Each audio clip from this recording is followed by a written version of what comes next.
Breaking news out of South Jordan that we brought you live just a few minutes ago. Police and the West Valley City Bomb Squad are dealing with some chemicals inside a home near 3400 West, 104th South. This all started when a SWAT team issued a search warrant on 42-year-old Ryan McManigle's home. He was arrested overnight after police say he did shoot at them. Now, police and the mayor of South Jordan just wrapped up a news conference near the scene. That's where we can find ABC4's Jason Wynn. So, Jason, what is the latest with these evacuations?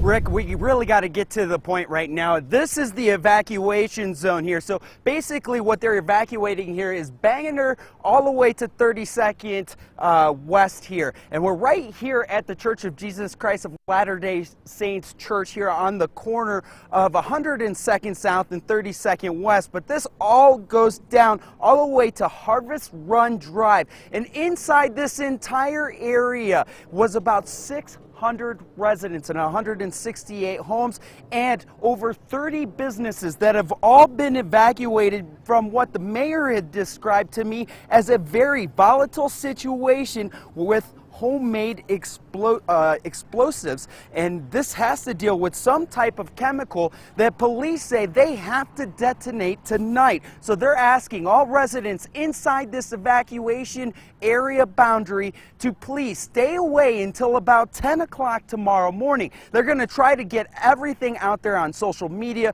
continue to talk to homeowners and stuff about when this explosion is going to happen. Now, here's another thing that we learned during that press conference is that the mayor said that the county, state, and federal support is here to help deal with this explosion. Now, one other thing to note here is that DEQ, the air quality folks, are also here, and I asked Mr. Mendenhall, who was here earlier, to say, is there any type of damage to air that people need to be aware of? Will they be breathing in anything harmful? And he says, as of right now, from what they can tell, that is not the case, that the explosion's going to happen and it's going to disperse into the air. The other thing that I asked specifically is, how big can we expect this explosion to be? And from what I was told here is they are not going to talk about that, but they're going to make sure that it does happen